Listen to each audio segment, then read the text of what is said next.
Welcome back student to the first lecture of set theory. अभी तक मुझे उम्मीद है कि आप सिलेबस वाला लेक्चर देख चुके हैं, जिससे आपको थोड़ा सा फील हो गया है कि सिलेबस में है क्या हमारा। ठीक है, अब हम लोग पढ़ने वाले सेट थ्योरी के बारे में, जो कि हमारा फर्स्ट चैप्टर है। सेट थ्योरी में इस लेक्चर में, ये फर्स्ट लेक्चर है, इसमें हम लोग दो चीज़ कवर करेंगे। पहला, सेट थ्योरी है क्या, इसके रिलेटेड कुछ डिफिनीशन एंड सिंबल, और दूसरा चीज़ होगा वो होगा रिप्रेजेंटेशन ऑफ सेट, यानी सेट को कैसे डिस्क्राइब किया जाए। तो पहले सेट को समझने से पहले हमको एक वर्ड समझना पड़ेगा, कलेक्शन। आपको लग रहा है कलेक्शन तो हमको समझ में आता ही है, तो जी हाँ, कलेक्शन है। ठीक है, collection simply means group, group बोल सकते हैं। ये एग्रीगेट एक वर्ड है, एग्रीगेट ऑफ ऑब्जेक्ट। ठीक है, किसी भी चीज़ का, ऑब्जेक्ट का, सब्सटेंस का जो ग्रुप होता है उसी को क्या बोला जाता है, उसी को कलेक्शन बोला जाता है। ये कलेक्शन दो तरह का होता है। ठीक है, एक होता है वेल डिफाइंड। वेल डिफाइंड का क्या मतलब है सर? वेल डिफाइंड का मतलब है कि उसका डिफिनीशन अच्छे से प्रेजेंट है। ठीक है, उसमें कोई कंफ्यूजन है, without any confusion with definition. ठीक है, उसको वेल डिफाइंड बोलते हैं। एक है नॉट वेल डिफाइंड। ठीक है, एक है नॉट वेल डिफाइंड। अब वेल डिफाइंड का क्या मतलब है? वेल डिफाइंड का मतलब है कि हैव प्रॉपर डिफिनीशन, अपना एक प्रॉपर डिफिनीशन है। वेल एक्सप्लेन्ड है, क्या है? वेल एक्सप्लेन्ड है, अच्छे से एक्सप्लेन्ड है, और कोई कंफ्यूजन प्रोड्यूस नहीं करता है, एंड प्रोड्यूस नो कंफ्यूजन। जैसे कि मैं आपको बोलूं कि अल्फ़ाबेट, ठीक है, हमारे अल्फ़ाबेट में कितने वॉवेल्स हैं, तो आप बोलेंगे सिंपली 5 है, A E I O U।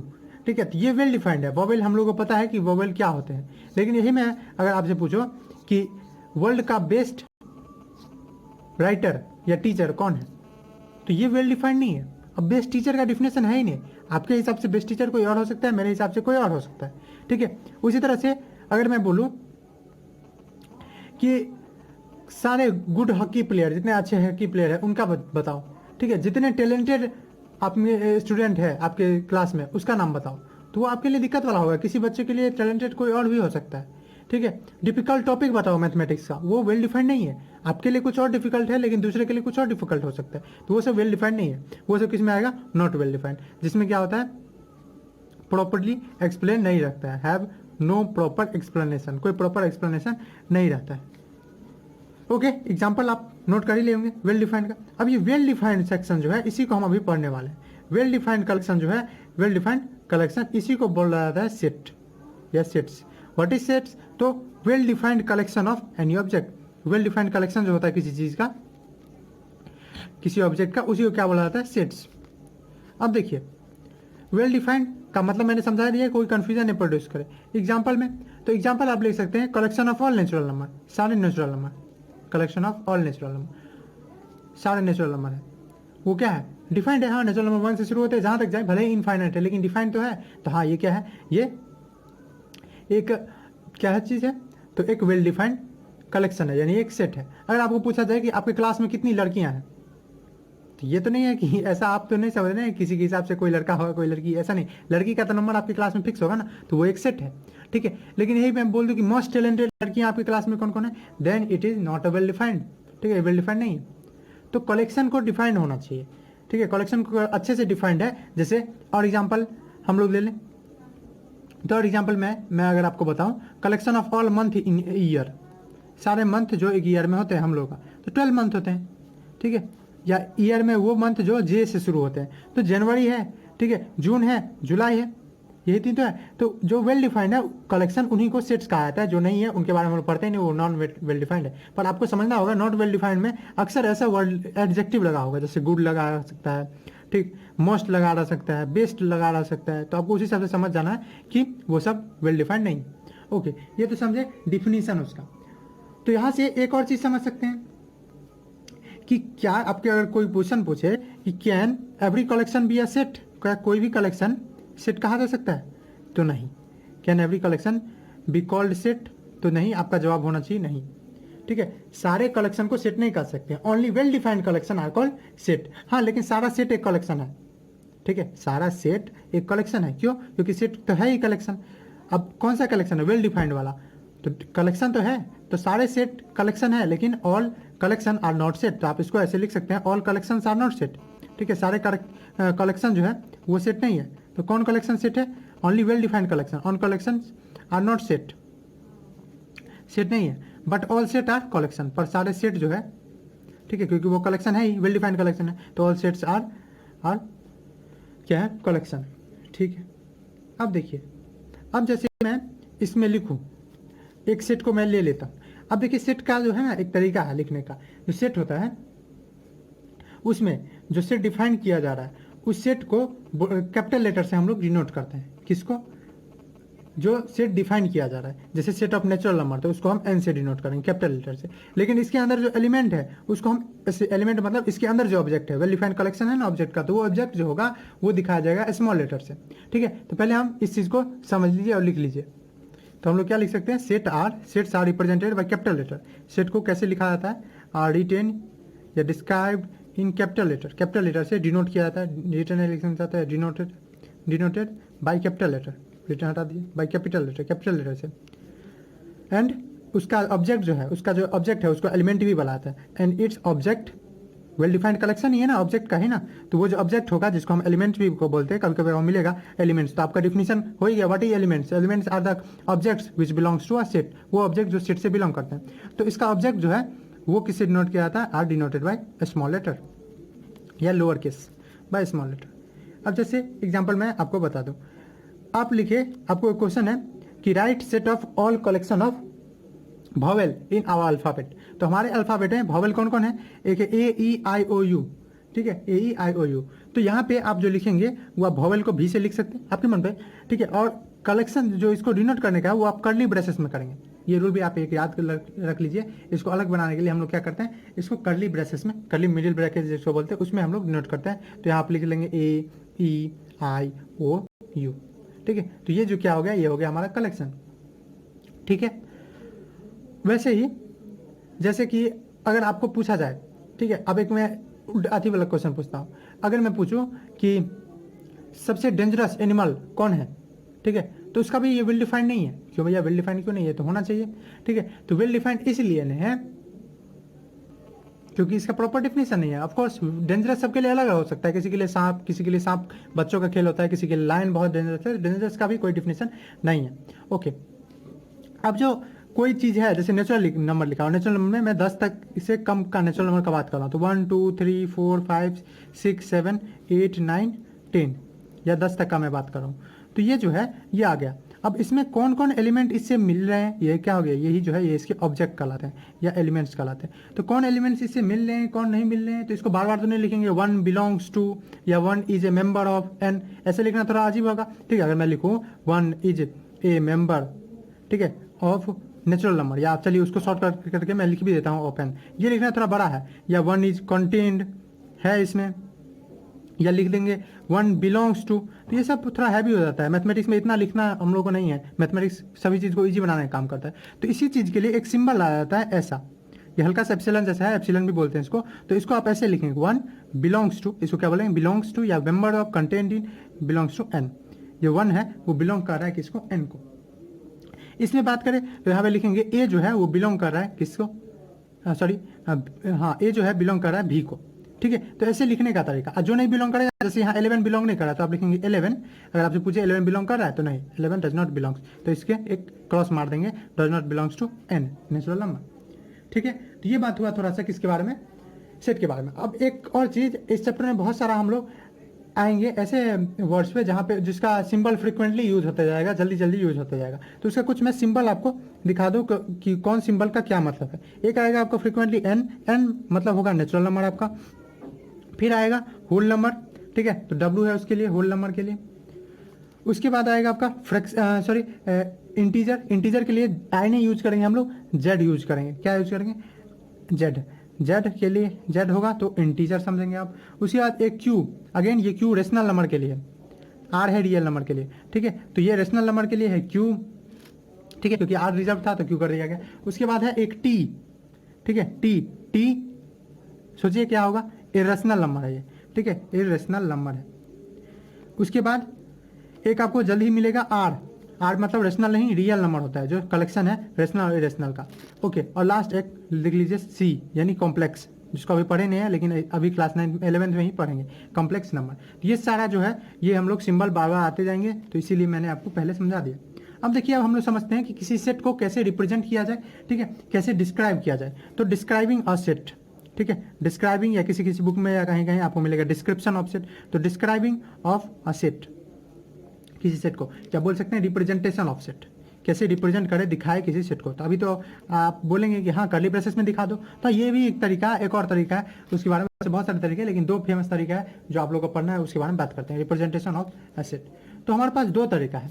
पहला तरीका तो वही है कि सारे आइटम को लिस्ट कर लिया जाए, जितने ऑब्जेक्ट है सबको लिस्ट करके कर्ली ब्रेसेस में कॉमा से सेपरेट कर दिया जाए, जैसा कि यहाँ किया हुआ है, ठीक है, कॉमा से सेपरेट कर दिया हुआ है सारे ऑब्जेक्ट का।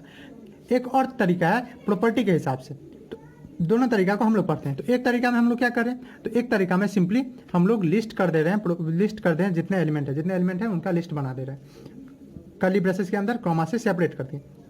तो उसको हम लोग बोलते हैं, पहला को टेबुलर फॉर्म या रोस्टर फॉर्म, ज़्यादा उसका नाम फेमस है, रोस्टर फॉर्म या टेबुलर फॉर्म। रोस्टर फॉर्म या टेबुलर फॉर्म में हम क्या करते हैं, ये एक तरीका है रिप्रेजेंट करने का एलिमेंट्स ऑफ ए सेट, जिसमें जो एलिमेंट्स है वो कर्ली ब्रेसेस के अंदर रिप्रेजेंट किया जाता है कॉमा से सेपरेट करते हुए। तो कैसे लिखेंगे, तो रिप्रेजेंटिंग अ सेट, किसी सेट को रिप्रेजेंट करना, दिखाना कैसे, by listing elements, by listing its element, इसके एलिमेंट को लिस्ट बनाना, बाय लिस्टिंग इट्स एलिमेंट, अब इसके एलिमेंट को लिस्ट करना, जो सेपरेट किससे होंगे, सेपरेटेड बाय कॉमा, ठीक है, सेपरेटेड किस सेपरेट होने वाले, कॉमा से, ठीक है। और ये होंगे कहाँ, तो इन कर्ली ब्रेसेस, इन कर्ली ब्रेसेस। तो ये दो तीन चीज़ आपको बात याद करना है कि एलिमेंट जो होगा वो किसके अंदर होगा, कर्ली ब्रेसेस के अंदर, कॉमा से सेपरेट होगा, और अच्छा रहेगा आप याद रखें कि स्मॉल लेटर में होगा, इन कर्ली ब्रेसेस, ठीक, ओके। अब देखिए एक और चीज़, अगर मैं लिखूं कोई सेट, मेरा कैपिटल लेटर सेट लिखूंगा, सेट लिखा मैं 1 2 3 4, ठीक है, ये 4 तक का नेचुरल नंबर है, और इसी को मैं लिखूं कोई बी सेट लिखूं जिसमें मैं लिखूं 1 4 3 2, ठीक है, और एक सी सेट एक और ले लूं जिसमें मैं लिखा हूं 1 1 3 2 4। तो आपको एक चीज़ समझना है, ये तीनों सेट सेम है, A = B = C। क्यों ये इक्वल सेट क्यों है, हम आएंगे इक्वल सेट क्या होता है उस पर भी, पर ये इक्वल सेट क्यों है, इक्वल सेट इसलिए है क्योंकि इसमें सब एलिमेंट एक है। पर आप बोलेंगे ये तो एक से शुरू हो रहा है, ये एक से शुरू हो रहा है, लेकिन इसमें 2 है, यहाँ पे 4 है। तो आपको यही समझना है कि रिप्रेजेंटेशन में या किसी भी सेट में ऑर्डर का कोई वैल्यू नहीं है, ठीक है, किस ऑर्डर में रिप्रेजेंट किया हुआ है एलिमेंट उसका कोई वैल्यू नहीं है, ठीक है, उसे कोई इंपॉर्टेंस नहीं है। अगेन रिपीटिशन का भी कोई इंपॉर्टेंस नहीं है सेट में, यहाँ पे 2 बार 1 है, इससे कोई सिग्निफिकेंस नहीं पड़ रहा है, इस पर कोई प्रभाव नहीं पड़ रहा है, सेट वही है, ठीक है। तो आपको एक चीज़ नोट करके रख लेना है अपने माइंड में भी और अपने कॉपी में भी कि order and repetition of element in a set, order and repetition of element in a set has no meaning, उससे कोई मीनिंग नहीं है, ठीक है, कोई मीनिंग नहीं निकलता है अगर हम रिपीट करते हैं, वो सेम रहता है, all the set remains the same, all the set remains the same, सब सेम रहता है। कब तक, जब तक कि नंबर ऑफ एलिमेंट, जो एलिमेंट्स है वो सेम रहे, remains the same until they have same element, जब तक उनके पास सेम एलिमेंट है, अंटिल दे हैव, मैं इसी में लिख दे रहा हूँ एडजस्ट करके, they have same elements, okay. तो ये हो गया एक तरीका से रिप्रेजेंट करने का, जो क्या है, जो जिसको रोस्टर फॉर्म या टेबुलर फॉर्म बोलते हैं। अब सेकंड तरीका पे आते हैं जो कि है सेट बिल्डर फॉर्म बोला जाता है, ठीक है, इसको क्या बोलते हैं, सेट बिल्डर फॉर्म। तो यहाँ पे क्या है, यहाँ पे प्रॉपर्टी के हिसाब से हम लोग रिप्रेजेंट करते हैं, क्या प्रॉपर्टी के हिसाब से, देखिए आपको खुद समझ आएगा। सेकंड तरीका क्या है, set builder form, set builder form. अब यहाँ पे क्या किया जाता है, तो देखिए कभी कभी क्या होता है कि सेट को रिप्रेजेंट करना रोस्टर फॉर्म में पॉसिबल नहीं होता है। क्यों, क्योंकि मैं अगर बोल दूँ 1 से 100 तक का है एलिमेंट, ठीक है, उसको लिखना है तो वो थोड़ा सा दिक्कत वाला बात हो जाएगा, ठीक है। या मैं ऐसे बोलूँ कि जितना भी स्क्वायर है नेचुरल नंबर का उसको लिखो, ठीक है, तो वो लिखना थोड़ा सा अजीब लगेगा, कैसे मैं लिखूँ, ठीक है। तो ऐसे केसेस में जहाँ पे इनफाइनाइट हो या जहाँ पे कुछ प्रॉपर्टी लगा के हो रहा हो, बोलेंगे आपको एक नेचुरल नंबर लिखना है, ठीक है, जो कहाँ से 2000 से 3000 के बीच में है, तब तो वहाँ पे एक खास तरह के रिप्रेजेंटेशन का मेथड का जरूरत पड़ जाता है, और वहाँ पे हम लोग इस मेथड को अपनाते हैं, इसको सेट बिल्डर फॉर्म का। यहाँ पे अब इसका भी कमी है, ऐसा नहीं है। तो यहाँ पे रिप्रेजेंट कैसे किया जाता है, तो by writing property of its element, इसके एलिमेंट की प्रॉपर्टी को लिस्ट करके। आपको एक एग्जांपल से मैं समझा देता हूँ, पहले मैं लिख देता हूँ इसका डिफिनेशन। तो in set builder form elements are represented, elements को लिखा जाता है, एलिमेंट्स आर या लिख सकते हैं sets are represented by characterizing, उनका प्रॉपर्टी बता के, बाय कैरेक्टराइजिंग या by writing properties of its element, इसके एलिमेंट का प्रॉपर्टी ऑफ इट्स एलिमेंट। अब वो अगेन कर्ली ब्रेसेस में ही होने वाला है, इन कर्ली ब्रेसेस। एग्जाम्पल, ठीक है। तो देखिए जैसे हम लोग पिछले में हम लोग एक सेट लिए थे ए, जिसको 1 2 3 4 5 से लिखे थे, ठीक। अब इसका प्रॉपर्टी क्या है कि ये प्रॉपर्टी, पहला बात है कि ये सब नेचुरल नंबर है, ठीक है। आपके मैंने इतना तो समझ आ रहा है, नेचुरल नंबर काउंटिंग नंबर होता है, नेचुरल नंबर है। और ये सब किससे कम है, ठीक है। या तो लिख सकते हैं 6 से कम है, या ऐसा बोल सकते हैं 5 के इक्वल या 5 के बराबर है। तो क्या मैं इसको ऐसे लिख सकता हूँ? इसको देखिए, इसे लिखने का एक तरीका है कि जितने एलिमेंट है इस सब एलिमेंट को हम लोग एक वेरिएबल से दिखाएंगे, स्मॉल एक्स से। क्या चीज़ से? एक्स से। अब कोई दूसरा लेटर भी लिया जा सकता है, पर ये फेमस है एक्स, ठीक है। इसका मतलब है सारे एक्स, सच दैट, यहाँ पे एक सिंबल होगा ये, या किसी में ऐसे वर्टिकल लाइन आ सकता है जिसका मतलब होता है सच दैट, ठीक है।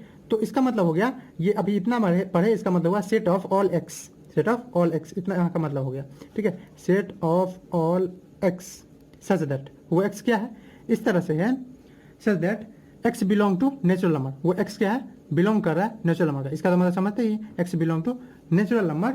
और उसका प्रॉपर्टी क्या है कि एक्स जो है लेस देन या इक्वल टू 5 है, ठीक है। तो क्या ये दोनों सेट अलग अलग है? नहीं, इसको भी आप अगर इसमें लिखेंगे, अब अगेन पूछता है आपको इस वाले को इसमें लिखना, इस वाले को इसमें लिखना, तो कोई डिफॉल्ट काम नहीं है, ठीक है। तो ये हो गया सेट बिल्डर फॉर्म। इसमें क्या कर रहा है, हम लोग प्रॉपर्टी डिनोट कर रहे हैं, ठीक है। प्रॉपर्टी, पहला प्रॉपर्टी ये नेचुरल नंबर है, दूसरा 5 से कम है। तो यहाँ प्रॉपर्टी को लिस्ट किया जा रहा है, प्रॉपर्टी को राइट किया जा रहा है किसमें? सेट बिल्डर फॉर्म में। देखिए जैसे एक और एग्जांपल ले लें, मान लीजिए हमारे पास एक और सेट है, मान लीजिए यही नाम रखें, ज़्यादातर फेमस रहता है X, such that X is a letter of word mathematics. X letter है, X is a letter of word mathematics, mathematics जो वर्ड है, ठीक है, इसका लेटर है, ठीक। तो ये किस फॉर्म में है आपको पूछ दे, तो यहाँ तो प्रॉपर्टी बताया जा रहा है, एलिमेंट को तो लिस्ट नहीं किया जा रहा है। एलिमेंट इसमें क्या होगा? मैथमेटिक्स का सारा लेटर, ठीक है। तो ये किस फॉर्म में है? ये है आपका set builder form. Set builder form में अगेन क्या होता है? प्रॉपर्टी बताई जाती है। तो यहाँ प्रॉपर्टी क्या है कि मैथमेटिक्स का वो लेटर है। इसको अगर हम रोस्टर फॉर्म में लिखें या टेबुलर फॉर्म में लिखें, तो रोस्टर फॉर्म में कैसे लिखेंगे? तो रोस्टर फॉर्म में इसको लिखेंगे ए इक्वल टू सारे लेटर मैथमेटिक्स के, तो एम होते हैं, ठीक है, ए होते हैं, टी होता है, एच होता है, ई होता है, फिर एम होता है। तो क्या फिर एम लिखना सही होगा? तो रेपिटेशन का तो कोई वैल्यू है ही नहीं, तो क्यों लिखें? फिर ए होता है, पर ए फिर से है तो कोई वैल्यू नहीं, फिर टी है कोई वैल्यू नहीं, आई है, आई लिख सकते हैं, सी लिखेंगे, एस, तो ये हुआ। अगेन आप अगर ओरिजिनली इसका लिखना चाहेंगे तो 1 2 3 4 5 6 7 8 9 10 11 वर्ड है, 11 लेटर है, पर यहाँ कितना है? 1 2 3 4 5 6 7 8। क्यों? क्योंकि ए 2 बार है, एम 2 बार है, ठीक है, टी 2 बार है, इसीलिए। और हम लोग पीछे ही पढ़ चुके हैं कि रिपीटेशन का और ऑर्डर का कोई वैल्यू नहीं। अगेन आप अगर ए को पहले लिखना चाहे, फिर ई को, फिर आई को, तो कोई मतलब नहीं है, आप लिख सकते हैं, ठीक है। आप वैसे भी लिख सकते हैं क्योंकि ऑर्डर का कोई मतलब ही नहीं है। अब चलिए 1-2 क्वेश्चन कर लेते हैं इसमें, जिससे कि आपका कंसेप्ट और अच्छे से हो जाए कवर। ये तो थोड़ा बचपन वाला क्वेश्चन हुआ, अब एक थोड़ा सा और अच्छा लेवल का क्वेश्चन कर लेते हैं। चलिए एक क्वेश्चन है आपका एनसीईआरटी का ही क्वेश्चन है, इसको कर लेते हैं। यहाँ बोल रहा है कि इसको ये है इस किस फॉर्म में? रोस्टर फॉर्म में, टेबुलर फॉर्म में, इसको एलिमेंट लिस्ट किया हुआ, या आपको इसको सेट बिल्डर फॉर्म में यानी प्रॉपर्टी के हिसाब से दिखना है। प्रॉपर्टी के लिए आपको तो पहले देखना पड़ेगा, इसके लिए आपको थोड़ा सा माइंड का भी यूज होगा और थोड़ा सा आंख का भी। यहाँ पे देखिए सारे नेचुरल नंबर है, पर नेचुरल नंबर से काम नहीं चल सकता क्योंकि 1 2 3 4 रहता है ऊपर में। अब नीचे में क्या लिखेंगे? 1 2 3 4 है, उसका एक ज़्यादा नहीं, एक दूसरा कैरेक्टर खोजते हैं, ठीक है। दूसरा कैरेक्टरिस्टिक में क्या देंगे? ऑफकोर्स ये नेचुरल नंबर है, नो डाउट, पर वैसे हम लोग लिस्ट नहीं कर सकते, ये फ्रैक्शन का रूप है, तो इसको फ्रैक्शन के रूप में हमको दिखाना पड़ेगा। तो देखिए इसको कोई आदमी 2 तरीके से सोच सकता है। पहला चीज़ ऐसे सोच सकता है कि नीचे वाला एलिमेंट एक ज़्यादा है ऊपर वाले से, 1 से एक ज़्यादा है 2, 2 से एक ज़्यादा है 3, 3 से एक ज़्यादा है 4, 5 से एक ज़्यादा है 6, 6 से एक ज़्यादा है 7, 8 से एक ज़्यादा है 9, 9 से एक ज़्यादा है 10। एक आदमी ऐसे भी सोच सकता है कि 2 से एक कम है ऊपर वाला, दोनों तरीके से सोच सकता है। लेकिन कौन ज़्यादा अच्छा है? तो हम लोग लिखते हैं इसको कैसे। एक तरीका है, कोई लिख लेगा n, ठीक है, ऊपर में कोई नंबर है n मतलब 1 2 3 4, और नीचे में उससे एक ज़्यादा n+1, ठीक। कोई ऐसे लिखे, ऊपर में एक कम, नीचे में यानी n अगर होगा x भी लिख सकते हैं, और नीचे में n-1। पर यहाँ पे मान लीजिए कि हम चूंकि नेचुरल नंबर की बात करें, नेचुरल नंबर कोई 1 दे, ठीक है, अगर 2 देगा तब तो फिट है, पर अगर 1 से कोई लिखे कि 1 से है, तब उसका इसमें 1 1 0 हो जाएगा। तो ऐसा केस हम लोग अपनाएंगे ही नहीं। ऑफकोर्स यहाँ पे अगर 2 से शुरू हो रहा है, नो डाउट, पर ऐसा अगर हो ठीक है। हम सीधा अगर नेचुरल नंबर लिख के छोड़ दें तो हमारे लिए ही परेशानी बढ़ेगी, तो इसलिए हमें ये तरीका अपनाए नहीं। हम क्यों दूसरा कंडीशन जोड़े कि 2 से शुरू होना चाहिए, तो हम लोग डायरेक्ट आते हैं अपना ये वाला तरीका, ये तरीका बेस्ट है। तो इसको कैसे एलिमेंट को लिस्ट करेंगे, अब अगेन आपको ज़्यादा मेहनत नहीं करना, आपको लिखेंगे X such that set of, इसका मतलब है set of all X, A है A equal to set of all element X, X such that X equal to N, ठीक है, N by N plus one. देख रहे हैं इस पर सब पूरा हो रहा है ना, हाँ, एन अगर 1 हो तो 1 बाय 1 प्लस 1 यानी 2, 2 हो तो 2 प्लस 2 प्लस 1 बाय 2 प्लस 1 जो कि 3, तो बैठ रहा है। और आपको प्रॉपर्टी भी लिखना पड़ेगा कि एन कहाँ से है, एन नेचुरल नंबर से। अगेन आप एन नेचुरल नंबर लिख के छोड़ नहीं सकते हैं, क्यों नहीं छोड़ सकते भाई, क्योंकि आपको बताना पड़ेगा, ऐसा थोड़ा ना कि ये इन्फिनिटी तक जा रहा है, 10 बाई 11, 11 बाई 12 ऐसे नहीं जा रहा है ना, कैसे जा रहा है, 9 तक है, ये एक्स्ट्रा कहाँ से कहाँ तक है, 9 तक। तो आपको ये लिखना पड़ेगा कि एन जो है वो ग्रेटर देन या इक्वल टू क्या चीज़ है, 9। तो ये आपका हो गया क्या, ठीक, ये हो गया आपका set builder form. Set builder form में बाय प्रॉपर्टी को लिस्ट करके लिख दिया, ठीक है। अब चलिए एक और लास्ट कर लेते हैं, और इसमें हम लोग थोड़ा सा हट के देखेंगे, थोड़ा सा एपी वगैरह जो पढ़े होंगे उसका थोड़ा सा मतलब लेंगे, ज़्यादा नहीं, बहुत थोड़ा सा।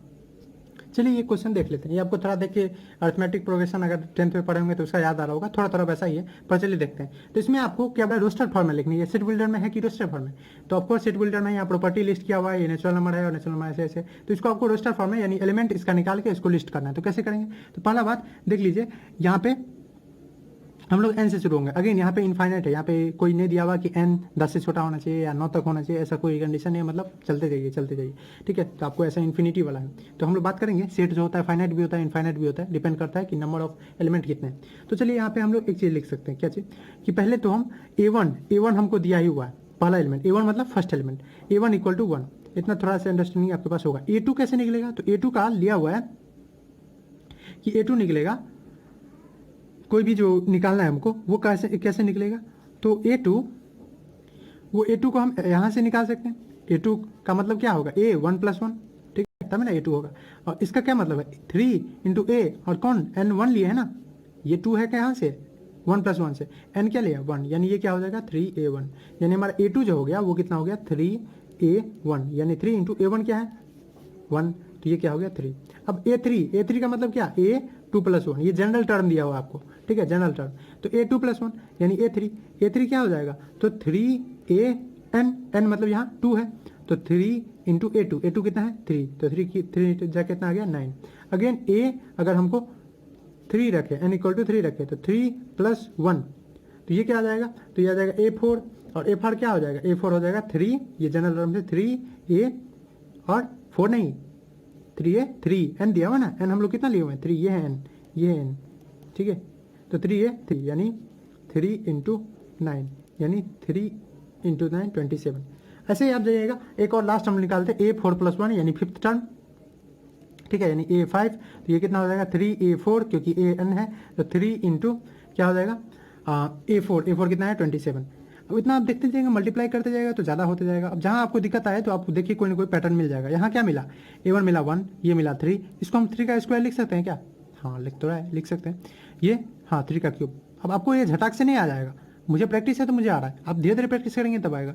ये 3 इंटू 3 का पावर 3 ये है, और ये 3 का पावर 3 और प्लस 1 3 का पावर 4, ऐसे अगर करेंगे तो हो सकता है 3 का पावर 5, हो सकता है क्या आएगा है, आप लिस्ट करके देखेंगे, पर हम उतना नहीं करेंगे, हम ऐसे हम एलिमेंट को डायरेक्ट लिस्ट कर देंगे। ये एलिमेंट जो है जो कि आता क्या A1 A2 A3 ऐसे ही ना आता, ऐसे हम लिस्ट करते A4 dot dot dot dot कहाँ तक AN तक, तो उसको हम लोग अब ऐसे लिस्ट कर देंगे A इक्वल टू 1 3 का स्क्वायर 3 का क्यूब डॉट डॉट डॉट ऐसे ही बढ़ते जाएगा, ठीक है। वैसे मैथ में 3 ही डॉट का मतलब होता है कि इनफाइनाइट टाइम्स, ठीक है, तो ये भी देने का आपको जरूरत नहीं, 3 डॉट दे दीजिए मतलब इनफाइनाइट हो गया। तो ये था 2 क्वेश्चन और सेट। उम्मीद है आप सेट को और उसको कैसे रिप्रेजेंट किया जाता है इसको आप अच्छे से समझ गए। नेक्स्ट लेक्चर में हम लोग बात करेंगे टाइप्स ऑफ सेट पे। अगर आपको अभी भी कोई दिक्कत है, वैसे मैं एकदम क्लियरली बहुत ईजी समझाया हूँ, पर अगर अभी भी आपको कोई दिक्कत है तो आप कमेंट कर सकते हैं कि मुझे इसमें दिक्कत है, मुझे और समझना है, ठीक है, तो मैं उस पर अलग से वीडियो लाऊंगा। देखते रहिए, थैंक्स फॉर वॉचिंग।